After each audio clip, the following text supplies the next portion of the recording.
Hola amigos, bienvenidos al episodio número 74 de Podcast Oyo, el podcast sobre el karate y sus practicantes. Mi nombre es Jorge Garibaldi y los invito a un podcast lleno de información y de opinión también sobre lo que es importante en nuestro karate. Hoy les traigo una charla con Gerardo Valves Sensei donde hablamos sobre las características marciales de nuestro arte. No hablando de un punto de vista de formación o deportivo, sino concentrándonos en las características marciales de este arte marcial que hacemos llamar karate. También les traigo los dojo apuntes de Gerardo Valves Sensei. Esta vez vamos a hablar sobre un clásico del Goju Ryu. Vamos a hablar sobre un maestro kinoguense que se llama Yagi Meitoku y que van a ser los dojo apuntes que tanto apreciamos y tanto esperamos semana a semana. También, como siempre, seguimos con nuestra cooperación con la revista Mokusou y en esta semana hablamos también un poquito sobre lo actual, las medidas de las artes marciales frente a la invasión a Ucrania. Vladimir Putin deja de ser presidente de honor y embajador de la Federación Internacional de Judo, y a su vez la World Taekwondo le retira el cinturón negro honorífico de noveno dan. ¿Y el karate? El presidente de Rusia, Vladimir Putin, ha sido también honrado en el 2014 con el octavo dan en karate por parte de Hatsuo Royama, presidente de la Organización Internacional de Kyokushinkan. Mokusou consultó sobre este tema a Kyokushinkan Internacional. Al momento la revista no ha recibido respuesta. ¿El karate permanecerá indiferente? Sensei Gerardo Valves y un nuevo dojo apuntes. Sin la búsqueda de la tradición, todo entra en el gran vacío. La importancia y el valor de mantener las tradiciones, ese conjunto de patrones culturales de un pueblo que se han ido transmitiendo de generación en generación y son fuente de identidad. En Dojo Abierto esta semana te presentamos al Sensei Cecilia Salvucci de Uechi Ryu y te recomendamos que vos también puedas ser parte de Dojo Abierto. Solo tienes que entrar a mokuso.ar y ponerte en contacto. Y por supuesto, como en todas las semanas, esta edición de Podcast Oyo también la puedes escuchar en la web de Mokuso. Así que lo único que necesitas hacer es ir a mokuso.ar y puedes leer todos estos artículos y escuchar el podcast. También, como siempre, puedes escuchar este podcast en todas las plataformas de podcast, así como Spotify y Google Podcast y iTunes. Bueno, sin más, te dejo con el podcast y espero que lo disfrutes.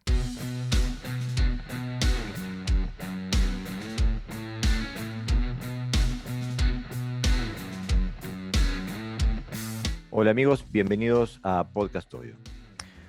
Hoy estoy nuevamente con Sensei Gerardo Valves y vamos a hablar un tema que nos concierne a todos en más o menos medida, por supuesto, dependiendo de qué es lo que buscamos en nuestro karate. El título, para ponerle un contexto, el título es el karate, arte marcial o puntos suspensivos. Otra cosa, ¿qué es qué entendemos por arte marcial, qué entendemos por karate y qué buscamos en nuestro karate? Sensei, bienvenido al podcast. Bueno, muchas gracias. Ya soy como figurita repetida en este podcast. Más repetida que yo, no. Nunca había salido tanto en televisión. Bueno, vos sabés que es un tema del cual es como andar en arena movediza, porque conceptualmente yo creo que hay un montón de errores, ¿no? Partiendo de la base de llamar arte marcial. Yo sé que es una nominación muy común y muy manida, ¿no? Pero realmente las artes guerreras occidentales tienen asidero para esa nominación, arte marcial. ¿Por qué? Y bueno, porque provienen de la antigua Grecia y de la mitología griega y romana, ¿no? Donde Marte o Ares era el dios de la guerra. Entonces, todas las competencias que se hacían o todos los enfrentamientos de guerra que se hacían eran en nombre de Marte, porque era el que iba a conducir el futuro del combate o de la batalla, ¿no? Si hablamos de artes marciales, tendríamos que hablar del antiguo Pancracio o Pancratón, ¿no? O sea, tendríamos que hablar de la lucha grecorromana y todos sus derivados, o del Pancracio y todos sus derivados, entre ellas la lucha grecorromana.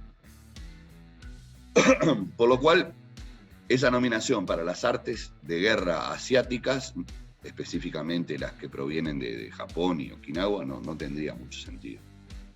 No vamos a entrar en las artes de guerreras chinas o tailandesas o birmanas o de toda esa parte, sino que vamos a entrar directamente a las japonesas y okinawenses. Por lo tanto, tenemos tres aspectos que generalmente se confunden, que son Bugei, Budo y Bujutsu. Y se confunden, e incluso uno lo lee y a veces queda desconcertado qué es lo que quieren decir cuando utilizan una u otra expresión. El Bugei realmente sería la denominación de arte marcial en Japón. O sea, si vos querés decir artes marciales en Japón, tenés que decir Bugei. Porque, bueno, sabemos que Bu es guerra y Bugei sería el estudio de las artes de la guerra. Después tenés el Bujutsu. Jutsu es técnica, es la técnica de la guerra. Y después tenés Budo, que es el camino de vida o tu forma de ver la vida a través de este sendero del guerrero, ¿no? Del camino del guerrero. El Budo es el camino del guerrero, ¿no? Entonces ahí estaría la aplicación más esotérica, más ahí se podría encerrar la ética, la moral. Entonces tenés tres vías diferentes. Podemos hablar de Bugei, podemos hablar de Budo, podemos hablar de Bujutsu. Uh-huh. Y dentro de ese planteamiento existen las formas Koryu y Gendai. Tenemos Koryu, que es lo antiguo, lo anterior al periodo Meiji, y Gendai, que es lo posterior al periodo Meiji. O sea, las artes modernas de la guerra, donde están todas dosificadas, donde el Kenjutsu se convierte en Kendo, donde el Jiu-Jitsu se convierte en Judo, y donde el Ti se convierte en Karate-Do, por decir algunas, porque hay más. Y el Koryu, que serían las formas antiguas, ¿no? O sea, en el karate también está en el límite entre el Koryu y el Gendai. Si hablamos todo lo posterior a Itosu, estaríamos hablando de que el karate de Japón es karate Gendai puro y duro. Uh-huh. O sea, todas las formas que nacieron en Japón son Gendai. Uh-huh. Todas las formas que nacen en Okinawa son Koryu. Ahora, el Koryu de Okinawa, o sea, las artes guerreras de Okinawa, hoy serían Koryu realmente, eso es un tema.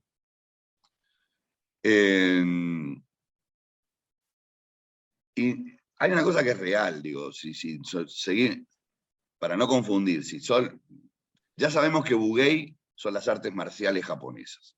Entonces, nos podemos, en la conversación podemos hablar indistintamente de Bugei o arte marcial, sabiendo que es lo mismo.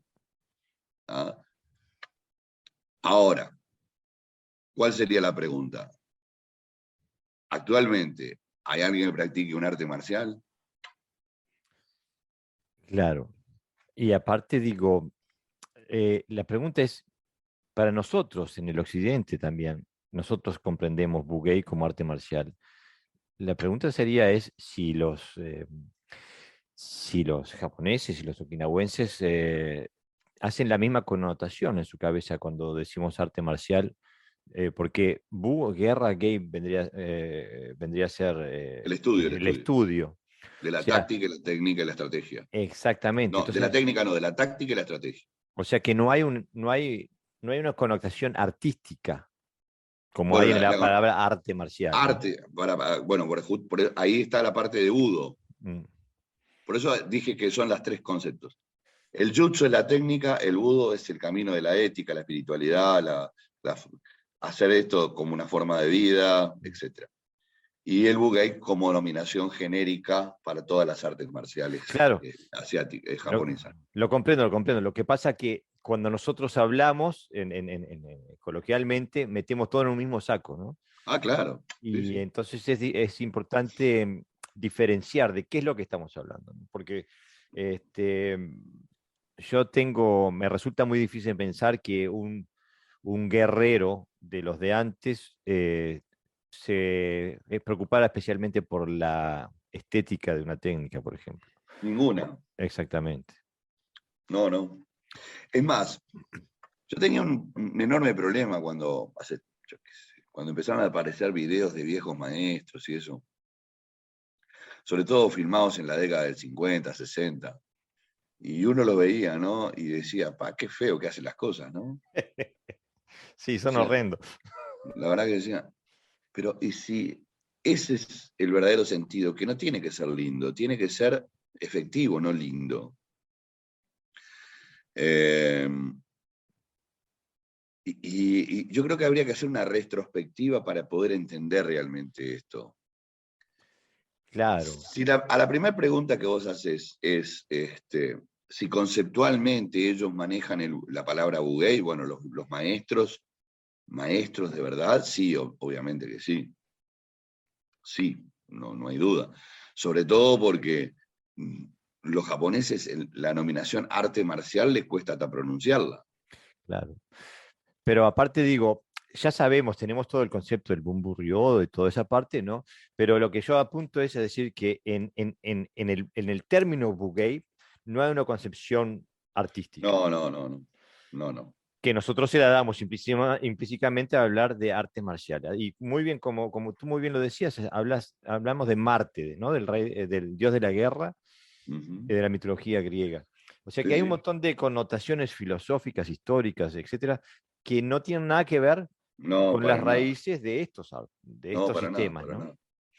Es decir, ojo que también existe la ciencia de la guerra en Grecia y en Roma Claro. y cada país y cada región que ha tenido un imperio ha tenido básicamente una instrucción militar determinada que ha sido estudiada, ¿no? Mm. Pero bueno, pero no es lo que nos compete a nosotros cuando miramos lo que hacemos, ¿no? Cuando hacemos karate, cuando, por ejemplo, kobudo, yo qué sé, digo, no es lo mismo, no está mirado de esa misma manera, porque también existe una parte que es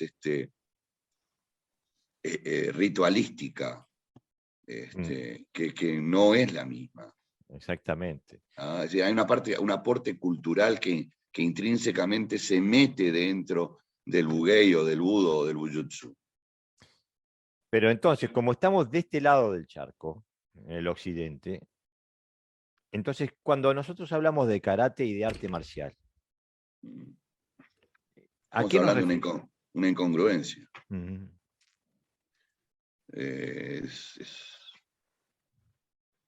Por definición estamos cometiendo el primer error ya, y a Mm. partir de ahí seguiremos o no cometiendo el error. Es decir, primero tenemos que ver que está hecho para defenderse. O sea, hay dos visiones, la visión militar y la visión civil. Mm. Desde el punto de vista militar, existen un montón de compendios y tratados que están escritos y nuclean lo que sería una confrontación de grupos. Desde el punto de vista civil, es la defensa de tu familia, de tu cuerpo, de tu pueblo, Mm. de lo más cercano que tengas a vos, ¿no? Mm. Entonces, hay parámetros que se manejan en un lado y hay parámetros que se manejan en el otro. ¿Cuándo empieza la definición de ti? Es cuando hablamos de lo civil, porque yo dudo mucho que en un campo de batalla se utilice el karate, digo. Yo sé que hay enfrentamientos cuerpo a cuerpo, pero la mayoría eran armados, digo. Claro. Es el último recurso, es estar desarmado. Lo último que querés. Es el último recurso, exactamente. exactamente. Entonces hay que tener muy claro también ese aspecto, ¿no? O sea, yo pienso que nos dedicamos realmente a la parte civil. Claro, Es claro. decir, no podemos enfocarlo de otra manera. Y dentro de la parte civil, obviamente que existe ese grado de cultura de la región, de la villa, del pueblo, que varía de pueblo en pueblo, de villa en villa y de estado en estado, ¿no? Por eso. Y entonces digo, estamos de acuerdo en que el término arte marcial no concuerda, No, por lo menos con la visión que tenemos tú y yo del karate. exacto. No, pero no es la visión nuestra, es la visión de la historia, digo, es la visión de la retórica, no. O sea, que esté mal utilizado no quiere decir que tengamos que seguir utilizándolo mal. No, no. Eh, la razón por la cual yo hago este matiz es porque sé, por experiencia propia, que hay gran parte, no sé qué porción, pero hay gran parte del karateca moderno donde la parte artística de arte marcial es importante. O sea, el efecto que produce en un observador, la parte estética, Ahora, aparte, no, acá hay que diferenciar dos cosas. Una parte es el arte de la coreografía y otra cosa es el arte de la técnica.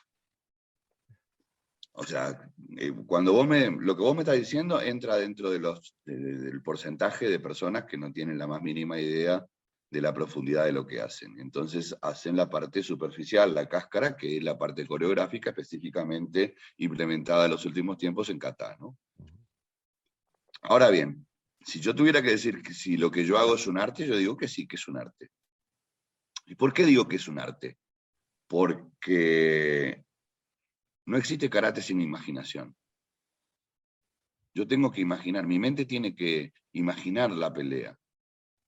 A partir de ahí es donde yo empiezo a desarrollar otro montón de cosas dentro de mí, de mi cabeza, ¿no? Es decir, la percepción, la velocidad visual, la velocidad de acción, etcétera, etcétera, etcétera. Pero, es decir, el arte es imaginación. O sea, la música necesita la imaginación primaria de lo que quiere luego poner en la partitura el músico. Lo mismo sucede con el pintor. claro, Ahora bien, hay una diferencia, ¿no? Entre el sí, proceso creativo, y en eso estoy sí, completamente de acuerdo, el proceso creativo que existe dentro de cada practicante, estudiante del karate, y no del proceso que tiene lugar en la cabeza de un observador. claro. Acá el observador tendría que importarnos muy poco. Lo que pasa es que Exactamente. generalmente nos importa muy mucho. Mm, exactamente. A eso es lo que Porque quería ir yo, porque el proceso creativo dentro del practicante es indispensable. es fundamental. Exactamente. Pero es un proceso interno dentro de la persona y no tiene nada que ver con lo que diga el juez o lo que diga el sensei para el examen. O sea, Por supuesto. O lo que diga el no, público, lo que diga los que estén exactamente, mirando, no, son nuestros compañeros. O sea, hay dos visiones. Lo hago para mí, lo hago para que me vean. claro. Un comentario que tengo, una vez hace unos años me reencontré con algunos viejos compañeros del karate de mis inicios y, bueno, haciendo las cosas, pero me decían, pero ese no es el karate lindo que hacíamos nosotros, el karate que tengo ahora, ¿no? Eh, Sí. digo, no, es que no es un elemento con el cual nos completa nuestra actividad, digo. Sí, sí. Pero creo Sí, que hay mucha gente que le atrae la estética pero del taekwondo. obviamente, digo, por eso te ponía el ejemplo de los viejos videos de los maestros haciendo kata, que a mí me resultaban totalmente, digo, pero ¿y esta gente qué enseñaba? Es horrible esto. Y bueno, pero, y entonces, ¿quién los consideraba grandes maestros? ¿Por qué los consideraban grandes maestros? Si nosotros estamos viendo que su ejecución es imperfecta. ¿Imperfecta a los ojos de quién? ¿Y bajo qué parámetro lo consideramos Exactamente. imperfecto? O Y sea, digo, queda una sola respuesta para esa pregunta. Esos maestros eran juzgados por el efecto que tenían, o sea, lo que lograron hacer en la práctica, la Ahí funcionalidad que está. tenían. ¿A Cuando vos te parece que pegaban les dolía, ¿viste? importaba que los aplaudieran? Exactamente. Estaba fuera. El kata eh, era un método para llegar a un fin, Mm. no era un fin en sí mismo. Hoy por hoy es un fin en sí mismo. Claro. Entonces, ahí es donde radica la gran diferencia. Y por eso yo digo que lo que se hace ahora está lejos de ser un arte. Un arte de guerra. Mm. Está cerquita o ya está dentro de lo que es un arte escénico. Claro, por eso yo personalmente me siento más cercano al artesano que al artista. Sí, obviamente. Digo, porque Sí, sí. estoy formándome a mí mismo, ¿no? Mis capacidades, mis virtudes, estoy puliéndome, ¿no? O sea, me siento como que hay alguien que está tallando en madera, ¿no? Este, y el Mirá, cuchillo. a mí me gusta mucho ver las expresiones faciales del ejecutante de un kata, ¿no? Ujú. Uno ve que está hoy ves que se lo prepara gesticularmente. Sí, está Todo coreografiado, sí. está, ya no solamente es la técnica, es el gesto. Mm, Y una de las cosas más importantes que tienen las artes marciales es la inexpresión. claro. O sea, como arte de guerra, la inexpresión es lo que desorienta al contrario. Y aparte tiene un efecto psicológico tremendo, ¿no? Que te venga un tipo con ira, no está fuera de control. En cambio, que te venga un tipo completamente frío a dártela, eso sí que asusta, ¿no? Sí, sí, Este, porque es el tipo que no tiene nada para perder. exactamente. Y viene imperturbado, ¿no?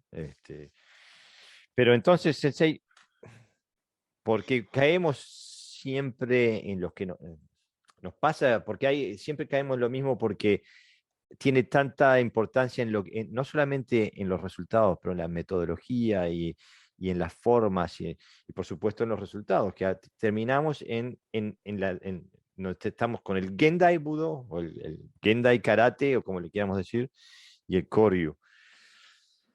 Y si estamos de acuerdo que el Koryu tenía un solo objetivo y era funcional. Exactamente, exactamente. Y el O sea, se Gendai, trabajaba, se trabajaba para que funcionara, se entrenaba para que funcionara, se entrenaba para que... Yo siempre digo que, en contrariamente a lo que decía Brickman, que había que ser generalista, yo digo que hay que ser especialista. Algo a lo cual llego a través de mi propia experiencia, ¿no? O sea, eh, cuando uno es generalista, o sea, por exceso, tiene que hacer elecciones a veces que no son las mejores. Mientras que si vos sos un especialista en algo, todo lo que vos hagas tiene que terminar en eso. Entonces, genera una enorme amalgama. En lugar de tener una amalgama grande de técnicas, lo que tengo es una amalgama grande de elementos claro, pero tácticos, estratégicos para que llegar a ese objetivo. es que si uno le presta un poquito de atención al tema, te das cuenta, es como digamos que tengo un equipo de fútbol. Tengo dos opciones, conformar mi equipo de fútbol con especialistas que sepan jugar en una posición o dos más como máximo, y conformar un equipo de fútbol que todos puedan jugar en todas las posiciones, más o menos, ¿no? O sea, los especialistas por estar mucho más limitados tienen un nivel de habilidad en su especialidad muy superior sobre la del generalista que puede jugar en cualquier posición. La naranja mecánica, la holandesa, Claro.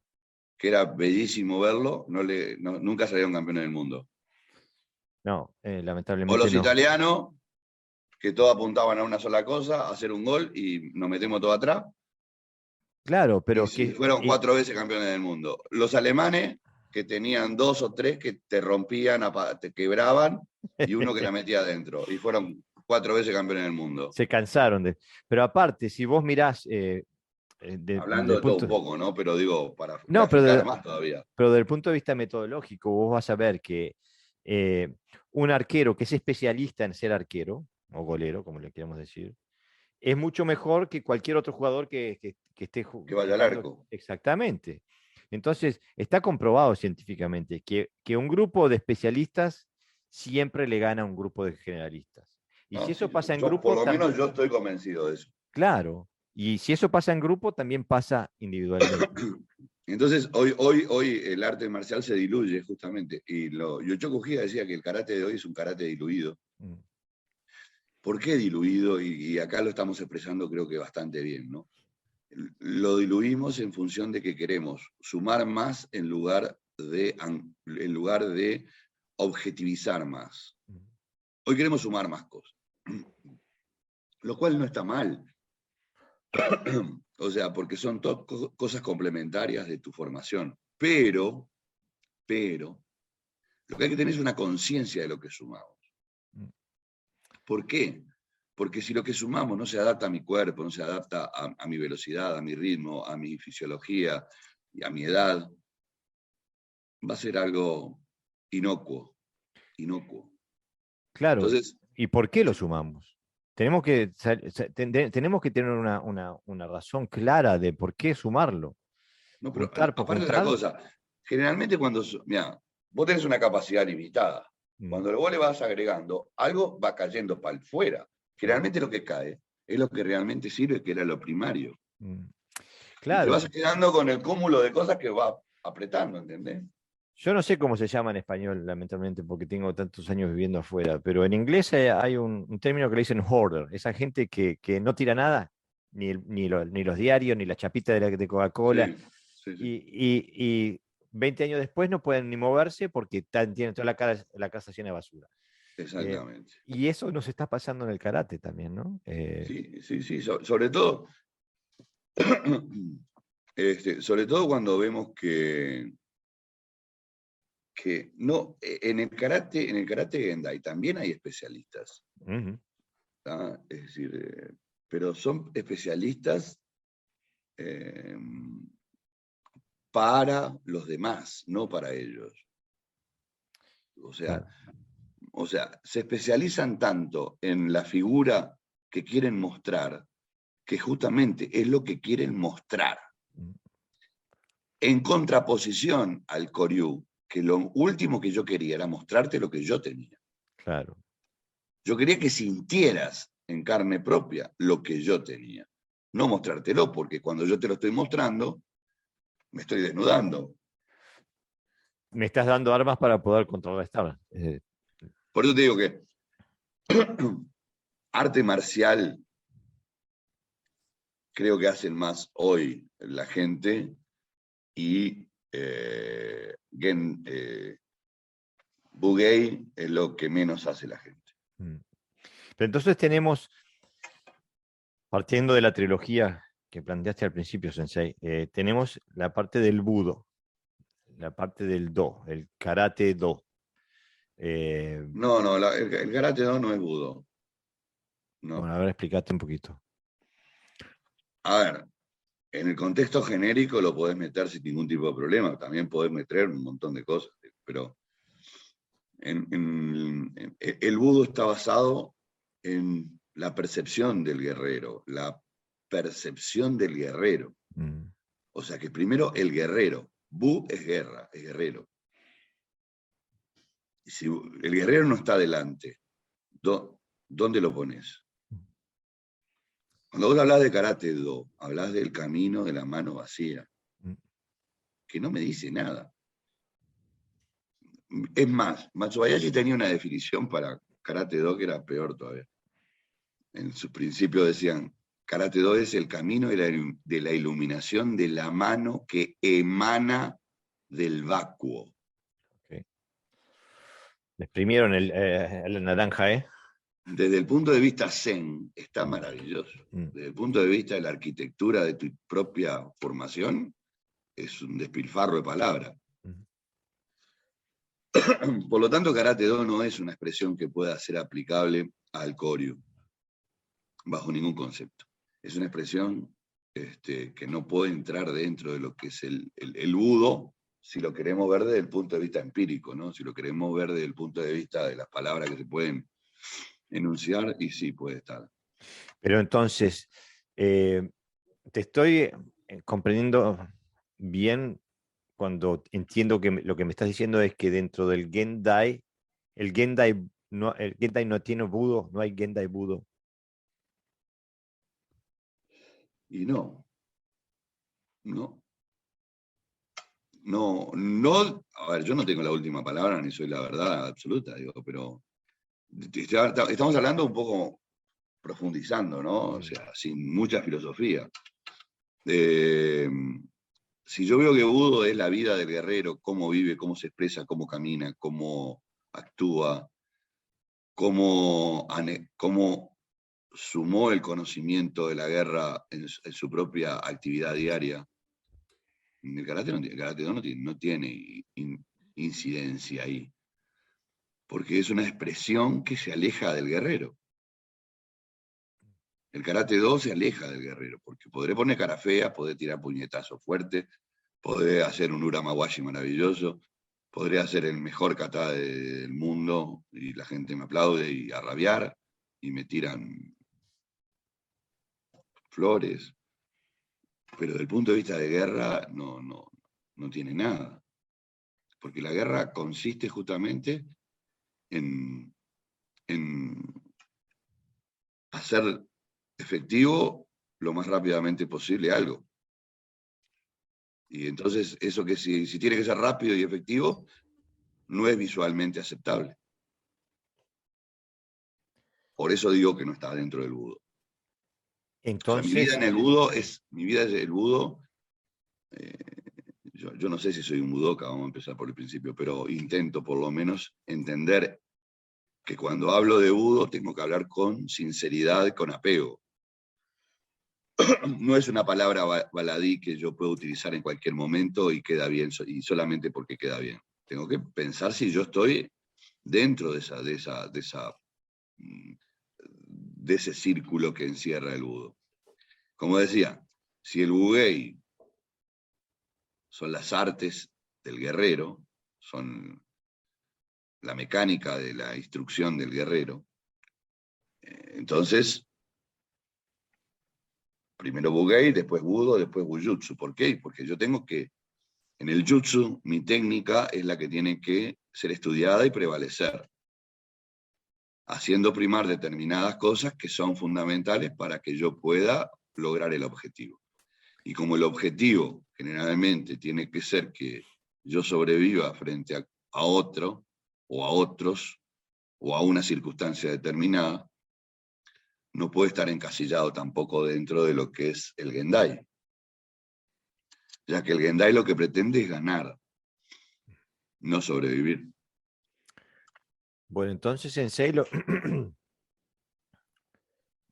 digo, quiero decir que desde esta perspectiva, el budo existe solamente, exclusivamente dentro del ámbito del bugei, y por lo tanto la técnica adecuada, el bujutsu, y todo esto existe dentro del ámbito del koryu. Ahora, estamos en el Es 2000. perfecto, eso que está diciendo es una definición perfecta. Lo cual no quiere decir que sea aceptado por el resto de los que puedan estar escuchando esto No, hoy o no, mañana.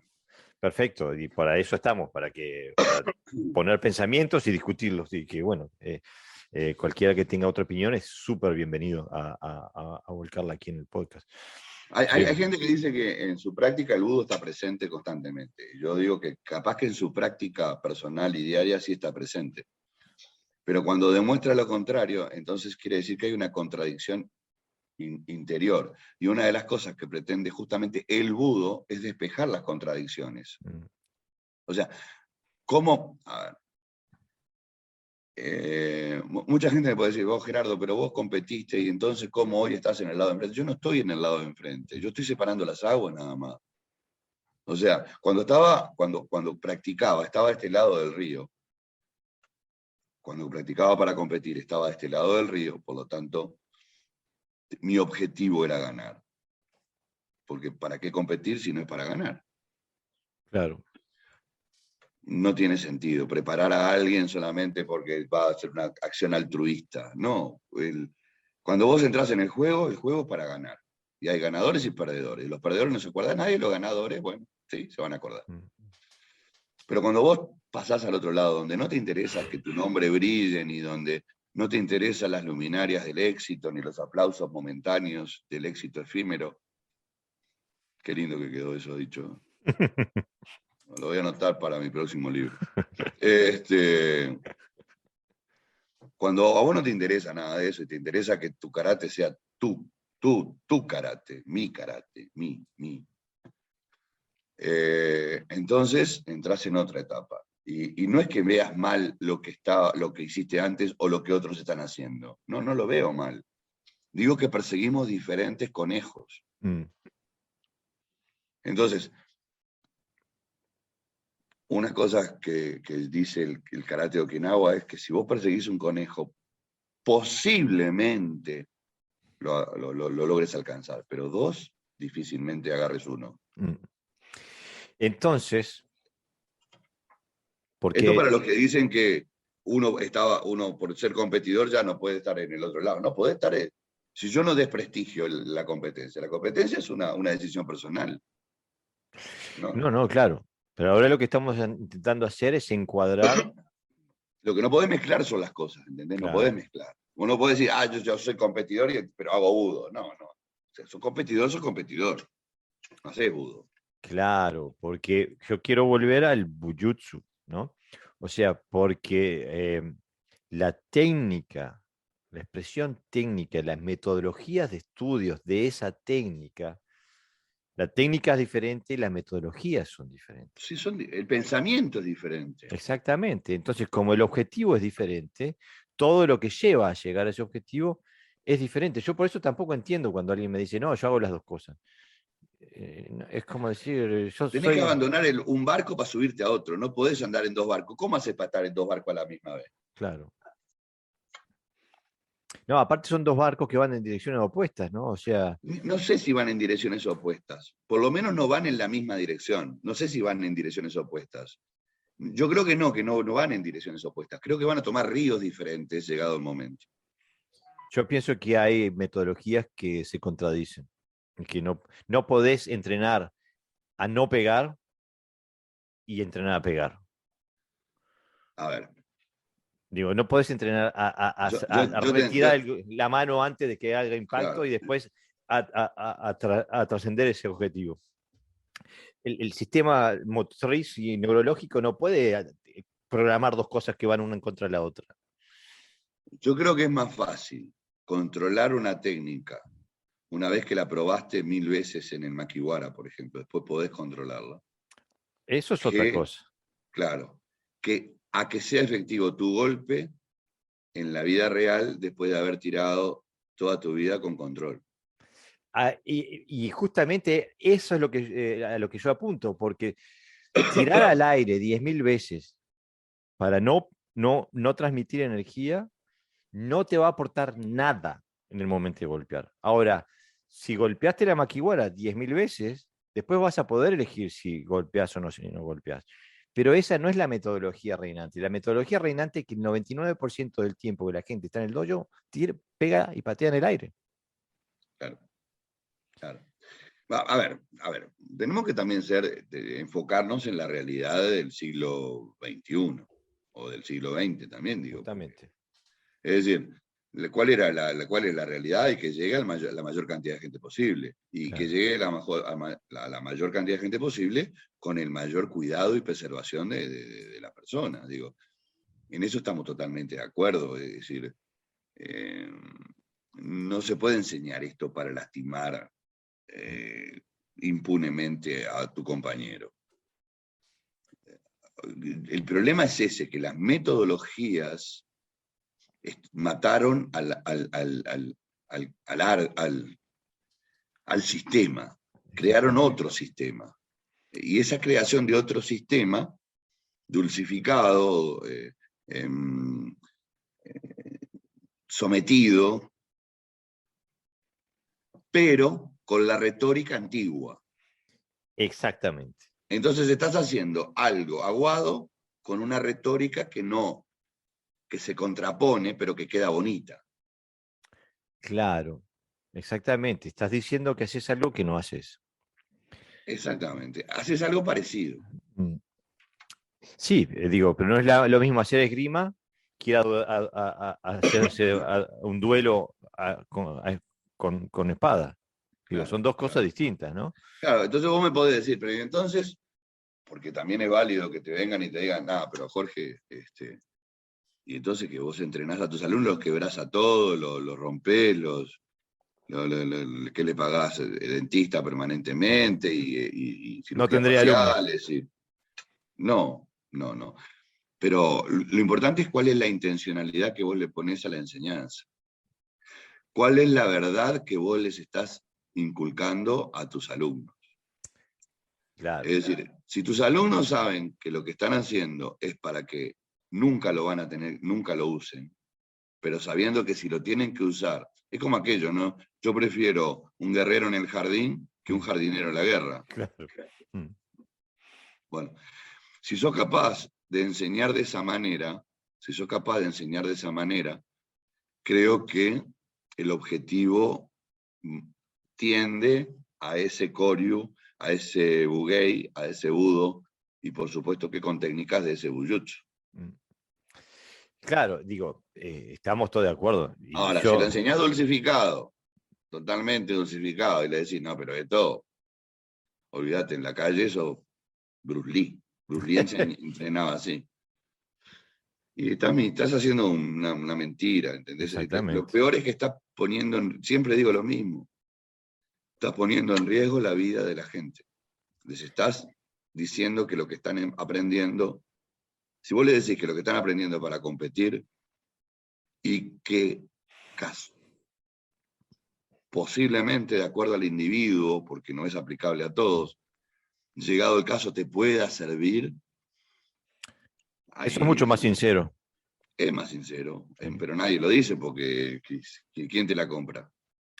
Yo quiero ser Claro. campeón, pero aparte ser Brulí en la calle, quiero las dos cosas. Y bueno, sí, esa es muy difícil. Y, creo que, como tú lo dijiste, Sensei, tiene más que ver con cualidades personales que con lo que entrene, ¿no? Este, El tema que el marketing es poderoso, el marketing es poderosísimo. Por eso yo les digo, si hay 120 millones de practicantes, los maestros antiguos se mueren todos, porque dice, esto no puede ser, y aquí, ¿cómo lo corregí? ¿Y cómo se corrige a esta gente? ¿Y cómo se les hace entender determinadas cosas? ¿Cómo se les hace entender el valor de la vida y el valor de la muerte? sí, aparte, digo, yo me acuerdo, estaba leyendo un artículo sobre la historia de Carlos Giagona cuando fue a China, que primero entrenaba con un entrenador que era durísimo y no duraba nadie, y a los 2 días se iban de ahí porque nadie soportaba el rigor del entrenamiento. Y estamos hablando de hace 200 años atrás. O sea que el entrenamiento de aquellos tiempos no era para... el karate de hoy es un movimiento de masas, ¿no? Y aquello era para gente muy especial, muy, muy compenetrada con un objetivo, ¿no? Por lo menos, y también muy, muy fuerte psicológicamente, ¿no? No necesariamente físicamente. Hemos escuchado de varios maestros que han empezado muy débiles en su niñez y han terminado siendo potencias, ¿no?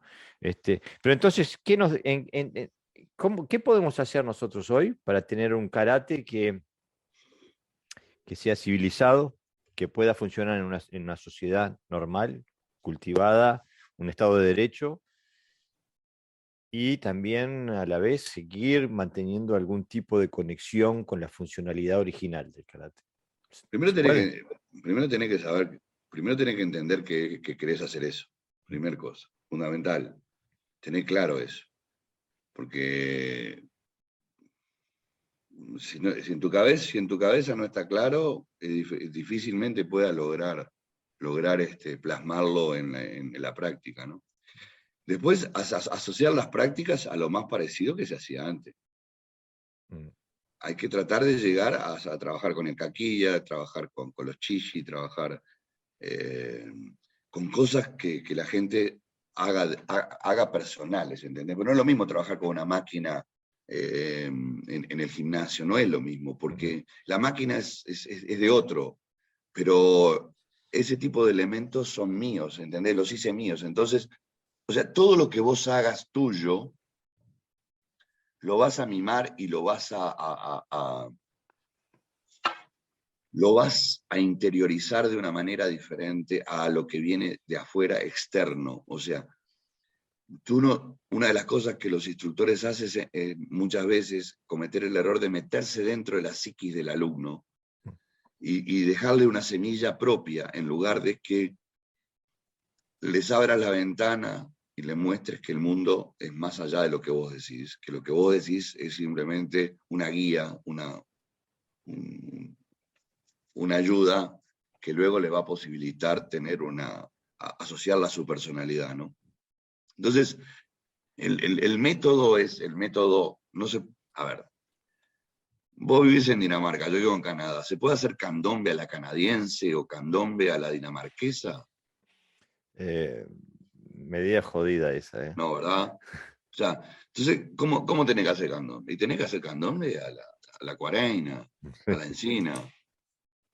No importa dónde, ahí no importa dónde estés, mientras que vos no pierdas el son que querés enseñar, que es un son antiguo. ¿Ah? Sí, no importa no importa el lugar, importa de dónde lo exportamos y que no pierda esencia.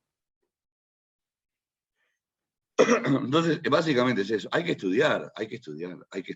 Es decir, yo siempre digo, Bum Bum Río 2 tiene un sentido increíble, porque a través del estudio y de la práctica en paralelo, es que hacemos más verosímil lo que se visualiza mejor lo que estamos haciendo. Pero Sensei, a mí ahora me haces, bueno, mi cabeza siempre intenta seguir una línea de pensamiento hasta el final. Y escuchándote, llego a la conclusión de que viendo el karate desde esta perspectiva, se podría decir de que hay tradiciones fallidas, claro, de que hay tradiciones muertas.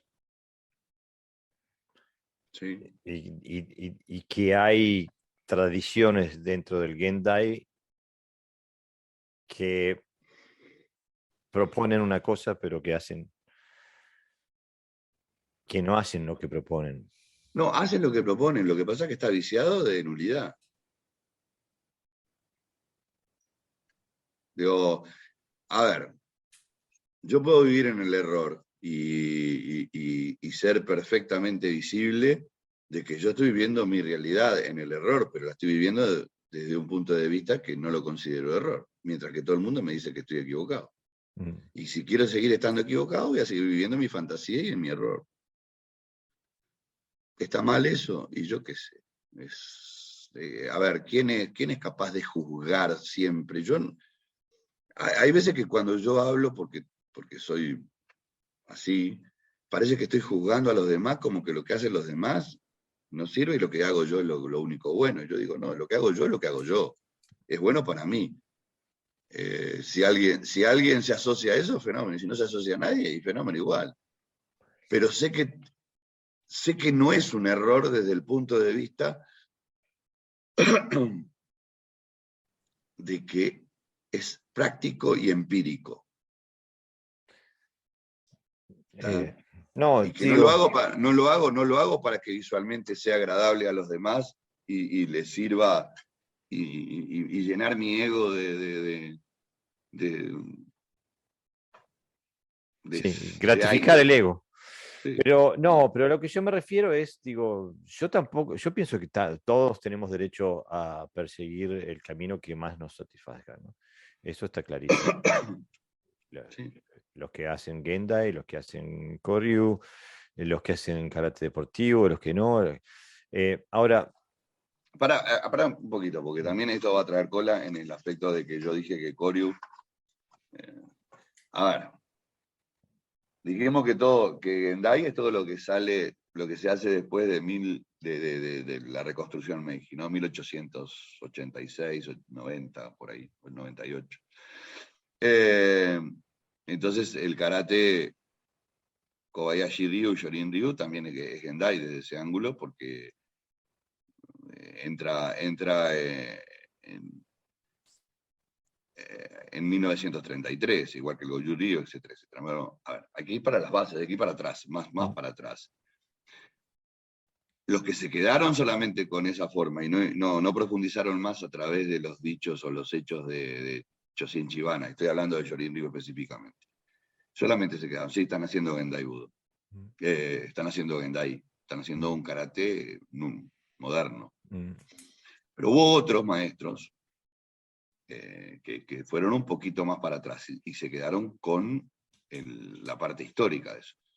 Por ejemplo, Choso Nakama, por ejemplo, Yucho Kujiga. Claro, uno puede decir, sí, porque vos sos alumno como vos seguís la línea, entonces vos sos... No, porque puestos a mirar lo que hace uno, lo que hace otro, uno ve una cosa que es mucho más moderna, mucho más visual, y otro que no hace nada visual y no es nada moderno, porque se sigue manteniendo la rigidez del entrenamiento con una visión antigua, buscando un objetivo antiguo. En el Kyodokan, los Shirikumi se suspendieron por 10 años por una trágica fatalidad que sucedió. Wow. Wow. Y bueno, y eso dice mucho de la metodología, ¿no? La diferencia en metodología. Pero claro, yo no digo que hoy por hoy vos vayas al dojo al Hombu Dojo y veas algo de eso, porque por lo que te decía, digo, los maestros cada vez se ponen más viejos y se van muriendo, y las nuevas generaciones no han tenido esa experiencia. Y entonces ese es mi miedo. Ese es mi profundo, exactamente, que desaparezca. Como yo te decía, cuando hace 30 años atrás uno iba al Hombu Dojo, uno podía ver a 8 o 10 alumnos de Yucho Kujiga, cada uno con su perspectiva y su especialidad. Hoy ya no se ve eso, no se puede ver porque no están, o se murieron o dejaron de entrenar. Entonces, pero te lo estoy diciendo de un dojo solo, imagínate. O sea, cuando yo fui a Okinawa la primera vez, habría 20, 30 dojos activos en toda Okinawa, ahora hay 400 dojos. Claro. O sea, imagínate cómo, por eso te digo, hoy en Okinawa también es Gendai Budo. O sea, hay que rascar, y mucho para encontrar algo de Koryu en algún sistema dentro del karate de Okinawa. Es triste, ¿no? Lo que estoy diciendo, pero es una realidad.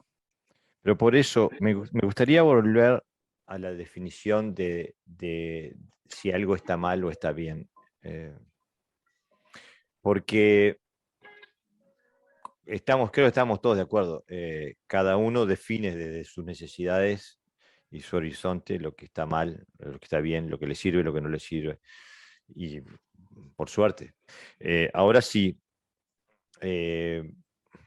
mi definición personal de si está mal o está bien es si hay una congruencia sistemática entre los conceptos que se usan, la metodología que se utiliza y el objetivo al que se quiere llegar.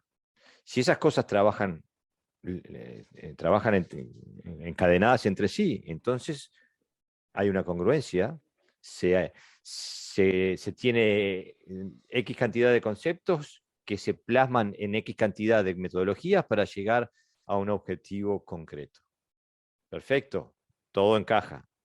Ahora, para mí el gran problema, y fue lo que a mí, desde que nací en el karate, es lo que me ha llevado a buscar, es porque no vivía esa congruencia, no encajaban. Me pasé 15 años sintiendo que no entrenaba un sistema. Me pasé 15 años entrenando 3 sistemas. Me pasé entrenando Kihon, Kata y Kumite. sin relación ni metodológica ni técnica entre las tres. Quizás entre el Kihon y el Kata un poquito más, pero y creo que mi experiencia, que era profundamente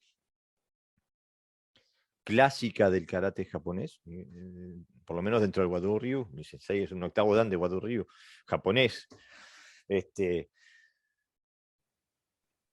Creo, y cuando miro alrededor la reconozco, la vuelvo a ver. Vuelvo a ver las repeticiones, vuelvo a ver qué es la norma de la práctica de hoy. La norma de la práctica de hoy es tener metodologías separadas entre sí que no apuntan al mismo objetivo. Incluso la gente que es aclamada como los mejores karatecas, que son los medallistas en las competiciones, por lo menos aclamadas a nivel popular, tienen una metodología específica para llegar ahí, que tienen que dejar de lado lo que llamamos el karate tradicional, para poder llegar a esas alturas. Claro, lo que pasa, ahí bien. Pues yo decía que hay cosas que yo extraño cuando voy a Okinawa. Vos antes entrenabas con un sensei en el Hombu Dojo, ¿no? En el Hombu Dojo. Entrenabas con un sensei, y entrenabas Shite, y después el Quijón que hacía estaba basado en Shite, y cuando ibas al Makiwara estaba basado en Shite. Entonces, no sé si me explico. Claro, estabas trabajando con un concepto y una metodología acorde y una técnica definida Acorde. por exactamente, Sí. por ese concepto y esa metodología. ¿Había un Quijón base que todos lo practicaban? Sí, había un Quijón base, porque si no sería una anarquía. Claro. Había conceptos, todas las formas estaban bajo los mismos preceptos técnicos, sí, por supuesto. Ahora, cada maestro tenía una concepción de su especialidad y la llevaba a la práctica fielmente. Hoy eso no lo he visto en ningún otro lado. No lo he visto en ningún otro lado. No he visto que exista esa pluralidad en el cual el individuo analiza y estudia y profundiza sobre algo en específico. Hoy es general. Y cuando no es general es porque voy a participar en un campeonato y entonces me esmero en que ese conglomerado técnico se asocie a cuál es la mejor forma de que los demás lo vean. Antes no me importaba que los demás lo vieran. Como dije al principio, como dijimos en una parte de la conversación, lo más importante es que no lo viera nadie. Claro. Pero yo pienso que también lo que es muy problemático es que de la población del karate mundial, no sé qué porcentaje, estoy seguro que menos del 5%. ¿Lo ves de esa manera? Menos del 1. Que menos del 5% compite y combate, participa en actividades competitivas. No. Pero todos se entrenan de esa forma. Yo entré muy pocas veces en campeonatos en kata, porque obviamente la época mía, Chorin no. No punteaba nada. No existía. Una vez entro y hago Kusan Kuyo. Y uno que venía siendo muy bueno, que tenía mucha posibilidad de ser campeón, hace Kankuyo. Y el maestro, no me olvido más, Aquiles Fagiani, le dice a ese alumno que hacía Kankuyo, que era Jorge Salcedo, y te digo nombres porque son cosas reales y que han quedado en mi memoria, le dice, ¿ves? Así se hace un kata, como yo lo había hecho. Que obviamente ni picó, pero desde el punto de vista de la realización es donde está la diferencia. Claro. Yo hacía kata de dojo, de mí, y no me importa. Obviamente que entré porque era una oportunidad de hacer algo diferente, pero no pensando en ser campeón de kata, no. Es más, en un nacional clasificaban 3 de kata para un sudamericano. No, sí, para un sudamericano. No, para un cono sur. Y yo salí tercero, junto con otro. Y me dijeron, ¿sabes lo que pasa? Que tu kata en el cono sur no va a picar. Así que entró el otro, Miguel Esprovieri, hoy radicado en Italia, alumno de Shirai. Ok. ¿Eh? No, digo, ok. Y por eso te lo digo con nombre porque son cosas reales. Digo, nada de lo que estoy diciendo acá escapa a aspectos históricos puntuales de mi vida, ¿no? Pero fue la última vez que también entré en un campeonato de kata, ¿no? Pero lo digo desde el punto de vista de que mi kata era un kata de dojo, un kata hecho para mí, mientras que el kata de competencia nunca es de dojo, nunca es para vos, siempre es para los demás. Claro, digo, aparte está también, yo cuando empecé la mitología del karate en la que yo participaba, era que para ser un karateca completo había que competir en kata y kumite. Sí, también te lo decía. Eso no funcionó nunca. Muy pocas veces. Claro, porque aparte no tenía nada que ver una cosa con la otra. Pero si uno ve, aparte, yo lo que reacciono también es, por ejemplo, hoy estaba viendo un video de una propaganda de un dojo diciendo las distintas facetas del karate y entre otras hablan de defensa personal. Y bueno, muestran a una muchacha haciéndole... Siempre, no sé por qué en el karate moderno, cada vez que se habla de defensa personal, se arriman al jiu-jitsu, tienen proyecciones Igual que la Maga.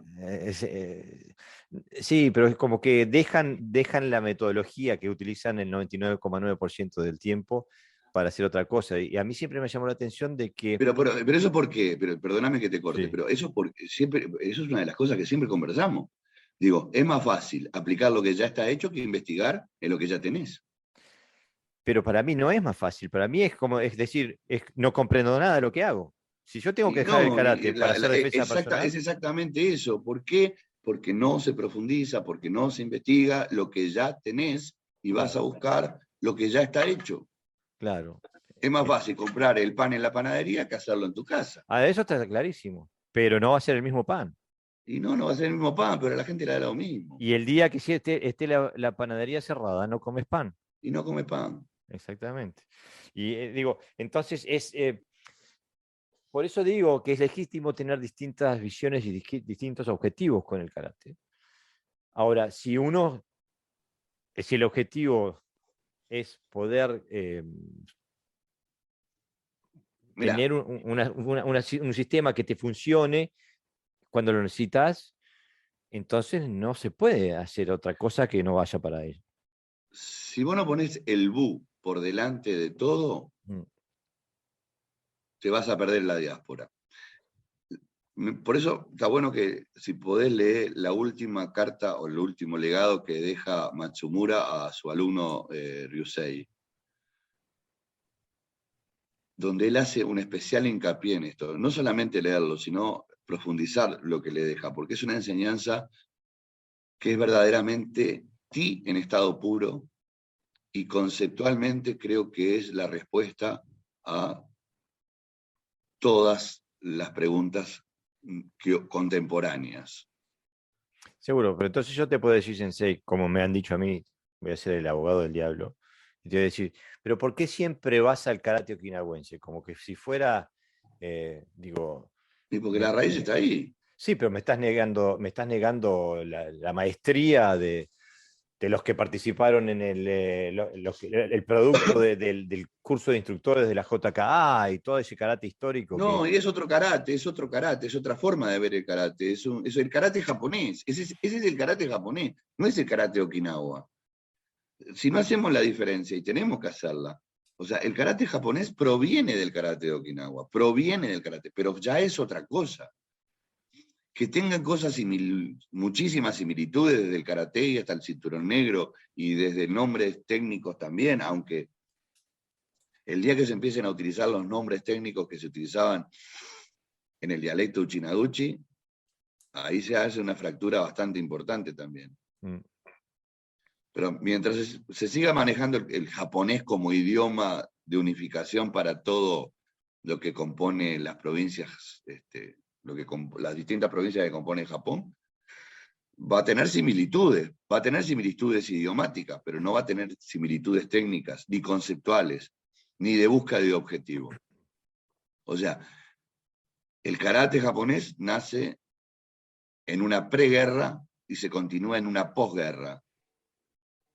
El karate de Okinawa nace y no termina, ni con la guerra, ni antes de la guerra, ni después de la guerra. Es una continuación. Claro, el tema es ser consciente de lo que está pasando, ¿no? El tema es no ser inconsciente, no estar en una senda que esperamos nos lleve a puerto en algún lugar, porque en realidad tenemos otra dirección y vamos a llegar a otro puerto, ¿no? Hay que enseñar a la gente a pensar. Claro. No solamente la técnica, a pensar. Y a partir de que vos enseñes a pensar, todo cambia. No solamente en el karate, en la vida, en la diaria, en la escuela, en la universidad, en secundaria. Hoy nos está enseñando a pensar. Y cuando no se está enseñando a pensar, no hay bases. Todo está suspendido en el aire. Entonces, lamentablemente la educación en todos los órdenes, en todas las áreas, ha decrecido. Se ha angulado demasiado, no angulado, no es la expresión, se ha masificado, y al masificarse, no es lo mismo alguien que tiene una comprensión inmediata de las matemáticas de alguien que le cuesta sumar 2 más 2. Claro. No podés, o sea, hay que enseñar el proceso del razonamiento, y en el karate sucede exactamente lo mismo. El proceso del razonamiento es fundamental. El otro día lo decíamos, si yo a un niño, porque es un niño, le enseño de una manera y cuando ya es adolescente o ya está entrando en la adultez le digo, mira, lo que te enseñé era para que ahora entiendas esto. Le mentí todo el camino. Claro. ¿Y cómo después le hago entender que ahora me tiene que creer? Entonces, hay mucha gente que enseña mentiras sin saber que son mentiras. ¿Y eso por qué sucede? Y porque nunca le enseñaron a razonar. Claro, porque simplemente hace lo que le enseñaron. Claro. Y confúndelos. Y por eso hacía al principio de nuestra conversación de hoy, hacía las diferencias entre un arte marcial, el buguei, el budo, el bujutsu. Es decir, porque son esas cosas que te hacen verlas. Yo he visto ubicar la palabra bujutsu en lugar donde tenía que haber ido budo, o la palabra budo donde tenía que haber ido buguei. ¿Por qué? Porque suenan parecidos, suenan que están ahí, pero no son lo mismo. Apuntan, sí, a un proceso, sí, pero depende de cómo vos los uses, la nomenclatura, que quede más claro o quede totalmente nublado el dicho, ¿no? Entonces, mientras que no es, o sea, a ver, un docente no es solamente porque esté frente a un grupo de alumnos, a un grupo de personas que quieren aprender contigo. La docencia hay que estudiarla. Vos decís, pero no hay escuela docente para maestro de karate. No, no hay. Porque el docente de karate es autodidacta. O es un copiador. Es un copiador. Copia lo que le enseñaron. Y entonces el que te enseñó a su vez copió al que te enseñó. Y entonces es como decía aquel famoso dicho de que una mentira repetida 1000 veces se convierte en una verdad. Y eso ha llegado hasta nuestros días. Yo por eso agradezco eternamente haber tenido un maestro como Jorge Julio Brickman, que simplificó, pero a su vez educó a través de sus dichos y de sus crónicas, y le abrió, a mí por lo menos me abrió la mente para poder interesarme y profundizar en otras cosas, ¿no? Digo, y por lo menos tener una formación. Yo no digo que tenga la respuesta a todas las preguntas, no, creo que por cada pregunta me surgen más dudas todavía. Pero me obliga a estudiar. Y eso es lo que tendrían que hacer todos los que están frente a un grupo. No quedarse solamente con lo que le dijeron, que puede ser cierto y puede ser muy importante, sino que tiene que seguir formándose. Un instructor que no se sigue formando. Claro, ese es peligroso. Pero no quiero soltar todavía la hilacha, porque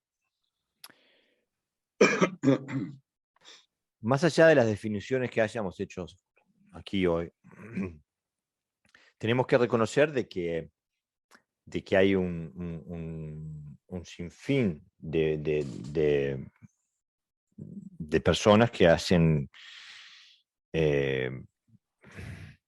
que encuadran al karate dentro del budo. Y así como al judo, como al kendo, como al aikido, y ven al budo como una versión light o una versión filosófica, esotérica de lo que eran los antiguos guerreros, como una adaptación del Porque bujutsu. también confunden el bullido. Claro, Y ya se están metiendo en otra cosa, digo. La expresión bullido es una expresión moderna. claro. Realmente el código nace a partir del budo, ¿no? De la ética y de la forma de vivir. La forma de vivir del guerrero. El bullido a ver, lo que pasa es que hay una parte muy romántica de todo esto, que es la que realmente siempre jode, y perdonando la expresión, jode a la verdad. Mm. La parte romántica, el romanticismo en esto es lo que perturba la claridad con la que tendríamos que ver qué es lo que hacemos. Y hay algunos maestros que maestros importantes, que son partícipes de este error, partícipes directos de este error. Creadores. Claro. Y entonces, si el maestro lo dijo, y bueno, tiene que ser así, pero no es así. No hay romanticismo en el karate. No hay. Lo Y que no pasa que, deja de ser bello porque no exista romanticismo. lo que Porque la pasa que, belleza es un problema de óptica. claro, pero se han creado héroes místicos, toda una mitología alrededor del karate que si bien es muy atractiva, al final termina por nublar la vista del practicante, ¿no? Y lo que pasa es que, vuelvo a repetir, hay cosas que venden y cosas que no venden. Digo, el karate practicado en su forma más cercana al original no podría vender nada, no podría, No. no tiene fuerza de poder de ser vendible. O sea, lo han llevado a ser vendible.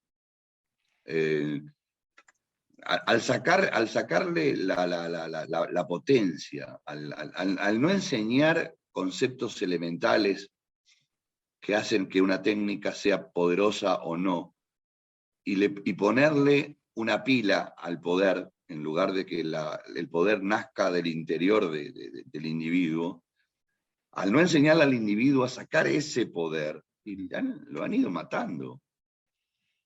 Le han puesto una pila. Seguro. Han automatizado cosas que hay que poder.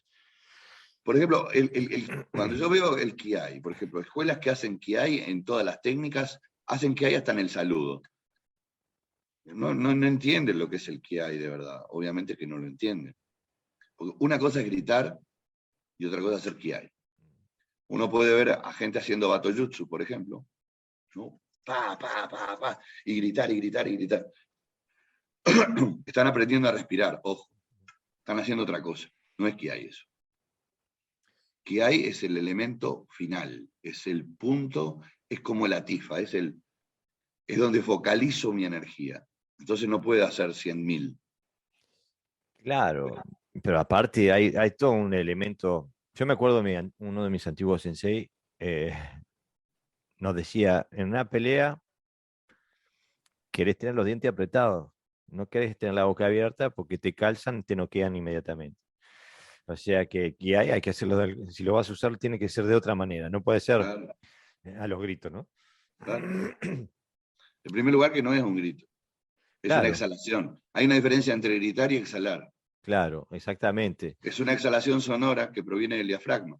Mientras que vos no entiendas cómo hacer para que el diafragma produzca esa exhalación, Pero te vas a quedar sin garganta. la norma de hoy es un grito. Y porque no, porque, vuelvo a repetir, ¿quién tiene la culpa? Claro, El chancho, el que le rasca el lomo. seguro. Pero aparte, a mí me irrita sobremanera cuando aparte gritan que hay. Por ejemplo, sí, sí. En lugar de vocalizar. Yo, lo que pasa es que, vuelvo a repetir, a la gente no le gusta leer, primer cosa. O sea, ya partimos de una base fundamental de la educación en genérico. A la gente no le gusta leer. Mm. A la gente le gusta ver videitos. Yo cuando publico un video, tengo, en mi página tengo miles de observaciones. Mm. Cuando publico un artículo, tengo Sí, 20. seguro, Con suerte, claro. dependiendo lo largo que sea. Cuanto más largo, menos gente lo Pero ve. te voy a decir, mis alumnos me dicen, no, Sense, lo que pasa es que usted escribe mucho, es muy largo. ¿Y qué le puedo decir? No.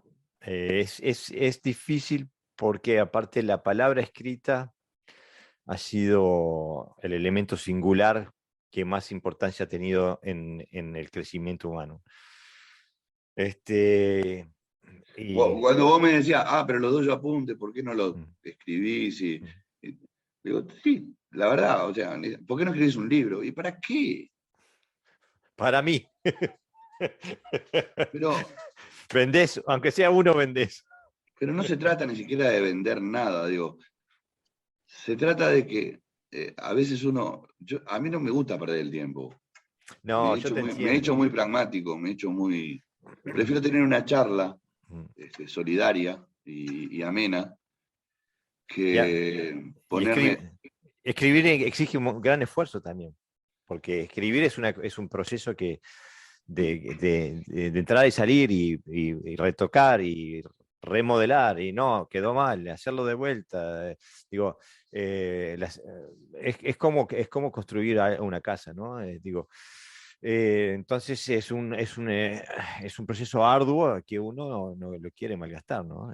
La gran mayoría de los errores que nosotros cometemos y que traemos a la palestra a través de este maravilloso podcast son cosas que tendrían que estar solucionadas porque están escritas por muchísimos lados y están muy bien detalladas.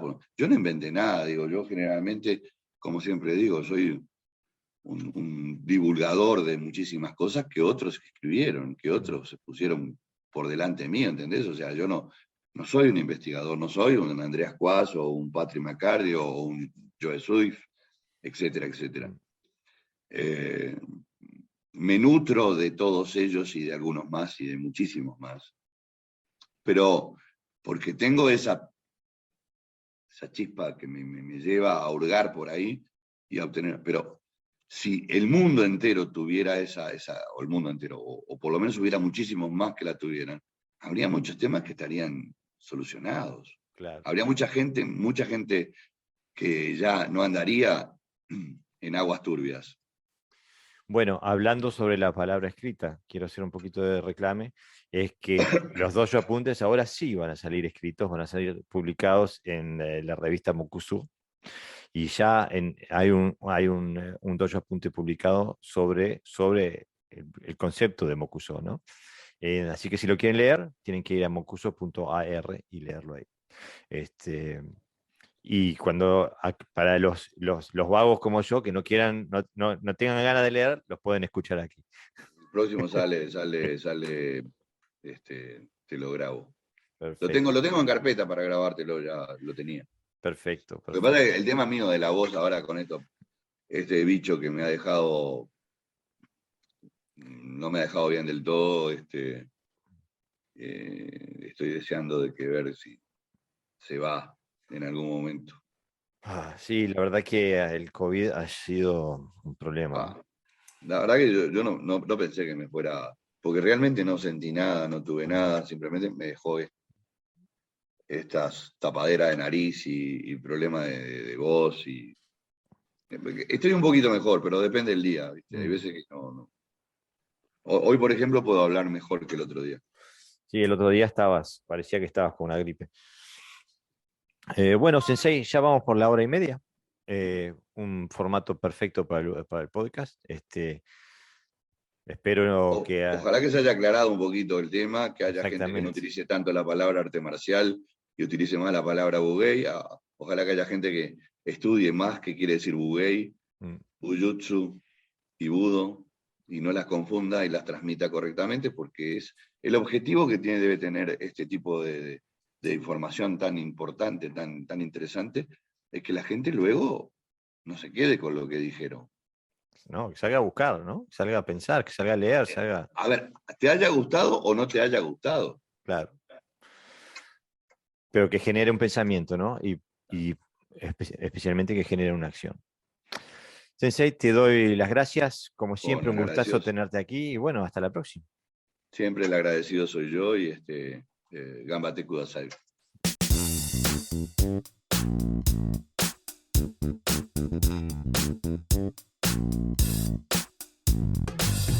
¿Qué tal, compañeros de camino? Espero que estén todos bien y ya saliendo de esta pandemia de una vez por todas. Hoy retomamos la historia de aquellos que fueron considerados los últimos guardianes de la tradición del karate de Okinawa.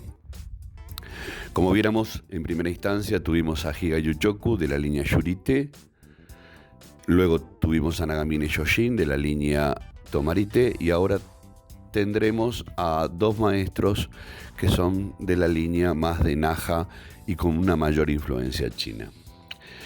En el día de hoy nos ocupa el maestro Yagi Meitoku.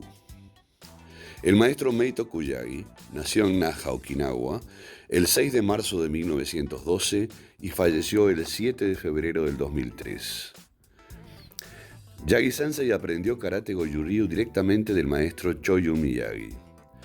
Trabajó mucho tiempo para él, antes de ser considerado un discípulo tal y como era la costumbre de la época. Fue el único estudiante de Miyagi a quien le dio el permiso para abrir su propio dojo. El linaje de Yagi se puede remontar y rastrear a las 36 familias chinas que inmigraron a Okinawa en 1392. También su familia puede ser ligada a Hayana Uekata, que era altamente respetado como budoka en las islas de Ryukyu allá por los 1600. El maestro Yagi es de la 21 generación de esa familia. Meitoku Yagi comenzó a entrenar bajo la tutela y dirección de Miyagi cuando tenía 14 años. Miyagi fue impresionado por su esmero y trabajo duro, y eventualmente le enseñó todo el programa de katas del Goju-Ryu. Normalmente, Miyagi enseñaba el kata Sanchin por varios años, llegando a algunos alumnos con Seisan y Seiyunchin como máximo. En 1952, Miyagi le dio el permiso a Yagi para abrir su propio dojo en el distrito Daido de Naha. Yagi nombró a su escuela de Goju-Ryu Meibukan, cuyo significado es Casa del Guerrero Puro. El nombre de su escuela utiliza el primer kanji en su nombre, Mei, que tiene varios significados, incluyendo pureza. Este se compone del kanji para el sol y del kanji para la luna, reflejando así la dualidad de la naturaleza, que es inherente al Goju-Ryu. Hoy, las jefaturas principales para la escuela de Meibukan están en el distrito de Kume, en Naha. Con la repentina muerte de su maestro y al ser el alumno más aventajado y avanzado de Choyu Miyagi, por aquel entonces, y apoyado por la familia Miyagi, Yagi tomó la responsabilidad de continuar con las enseñanzas de su maestro como heredero del estilo. El maestro Yagi enseñó el karate en la forma que lo aprendiera. por ello se ha negado a escribir libros o a realizar videos, ya que pensaba que esa no era la forma tradicional de entregar la enseñanza. Es bueno aclarar en esta instancia que Miyagi Choyun no dejó a ningún heredero de forma escrita, por lo cual acá solamente estaríamos hablando del supuesto, por ser el alumno más antiguo, de que podría heredar la escuela, pero no es algo que pueda considerarse oficial. Aclarado esto, continuamos. El 29 de abril de 1986, el emperador Hirohito nombró al maestro Yagi Meitoku como un tesoro nacional vivo por sus contribuciones a las artes marciales. Para complementar su entrenamiento de karate, Yagi disfrutó de muchas y variadas actividades, incluyendo tocar el piano, el sanshin y jugar al go, que es el antiguo ajedrez chino. Yagi Sensei comenzó a desarrollar una serie de katas en los años 70 y 80, que él nombró como katas de Meibuken. Y aquí es bueno no confundir la palabra Meibuken con Meibukan. Meibukan, como viéramos, significa casa del guerrero de mente pura, mientras que Meibuken significa leyes del guerrero de mente pura. Algunos aspectos técnicos de estos katas son diferentes a los Kaisho kata. Primero vemos, la posición de Yoi y Yame es de nivel Chudan, no Gedan como en el Kaisho kata. Esto es para representar la influencia china que hay en estos katas. Segundo, los puños siempre están en Tate Ken. Sensei a menudo habla del significado del puño vertical como un símbolo inconfundible de la influencia china. Tercero, el Meibuken no Kamae es una variación del Kakeuke no Kamae con énfasis en la protección. Este Kamae es más práctico en una situación de lucha real. El primero de estos katas es el Tenchi, que significa el cielo y la tierra. Los siguientes son Seiryu, que viene a ser dragón azul, Byakko, tigre blanco, Shuhaku, pájaro rojo, y Genbu, tortuga negra. El maestro Yagi tuvo 3 hijas, Chieko, Chikako y Chizuko, y 2 hijos, Meitatsu y Meitetsu. Yagi Meitatsu es actualmente el presidente de la Asociación Internacional de Karate Meibukan Go-Juryu. Y Yagi Meitetsu es el director del Meibukan Hombu Dojo. El maestro Yagi en 1997 promovió a su hijo mayor Meitatsu a Hanshi Shudan. En el 2001, antes de su muerte, el maestro Yagi también promovió a Meitetsu a Hanshi Shudan, pero raramente fue dado a conocer esto solamente al público en fecha póstuma. En el año 2000, el maestro Meitoku Yagi lanzó una autobiografía. El maestro Yagi exhortó y exigió a sus alumnos para que fueran buenas personas, promovieran la paz y contribuyeran de buena forma a la sociedad. Lo que sigue es un extracto de lo escrito por un periodista en una entrevista al maestro Yagi para la revista mensual Aoi Umi en febrero de 1978. No me gusta hablar de karate, me dijo Meitoku Yagi. Significaba que no le gustaba hablar sobre cómo puede derrotar a un oponente mediante la técnica o cómo puedes ganar una pelea utilizando el karate y cosas así. Una de las enseñanzas de su maestro Choyo Miyagi dice que no hay hazañas de karate en el campo de batalla. Todo karateca cuyas manos y pies han sido entrenados para que puedan ser usados como si fueran espadas, deberían entender lo que Meitoku Yagi quiere decir acá. Meitoku Yagi, instructor jefe de la Meibukan Go-Juryu Karate, nació en Komemura, Naha. No era un chico fuerte, aunque tampoco débil. Por recomendación de su abuelo, Noko, Meitoku Yagi comenzó a aprender karate a la edad de 14 años, al pasar el examen de entrada de la Escuela de Enseñanza Media de la Prefectura de Okinawa. Antiguamente en Okinawa los hombres solían aprender Ti. Su abuelo le llevó a casa de Choyun Miyagi Sensei y le dijo: te pido de verdad que le enseñes karate a mi nieto, ya que es descendiente de Yana Oyakata, le dijo el abuelo a Choyun Miyagi Sensei. Al maestro Miyagi lo llamaban Busa Magushiku, Miyagi, el experto de karate en dialecto de Okinawa. También era conocido como el fundador del estilo Goju-Ryu. Creó los katas de Goju, Gekisai Ichi, Gekisai Ni y Tensho. Desde entonces, Meitoku Yagi estuvo aprendiendo karate con Miyagi Sensei. La práctica era dura. Tuvo que practicar únicamente Sanchin por mucho tiempo. Mis hombros estaban llenos de moretones, ya que Miyagi Sensei los golpeaba con sus palmas durante mi práctica de Sanchin, comentaba Yagi. Miyagi Sensei hizo que Yagi desarrollase su cuerpo fuerte y su espíritu luchador a través de la práctica del Sanchin.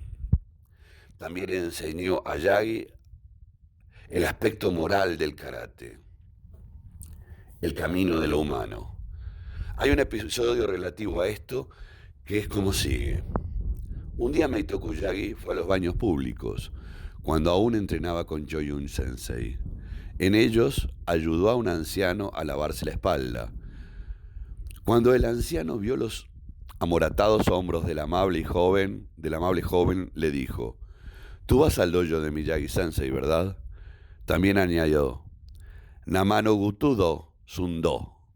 Siempre debes ser amable con la gente mayor, como lo ha sido ahora conmigo. Y le dio las gracias.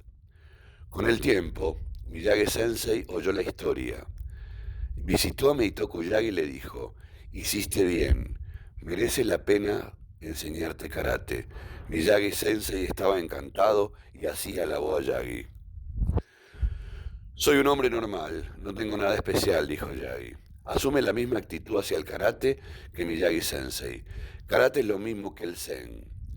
Los lemas de Meibukan, el dojo de karate de Meitoku Yagi, son: el agua que fluye de un río nunca compite con otra para ir hacia adelante.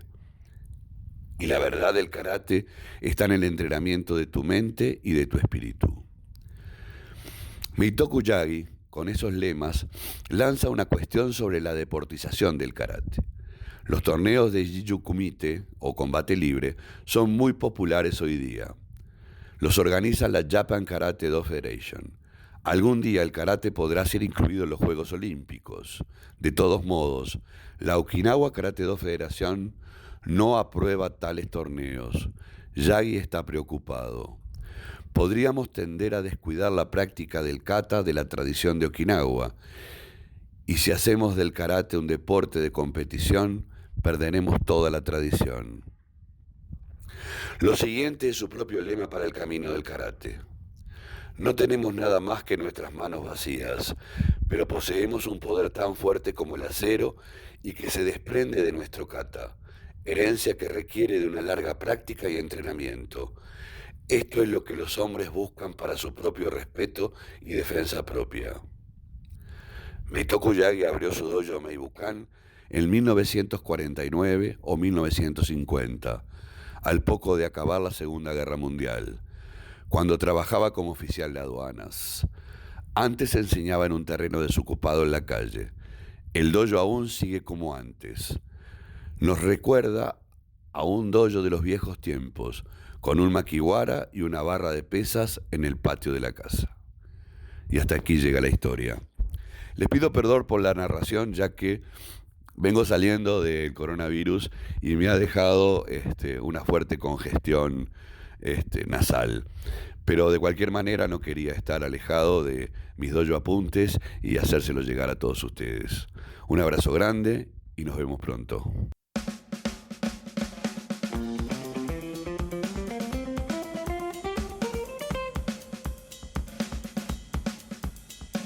Bueno amigos, eso ha sido todo por hoy.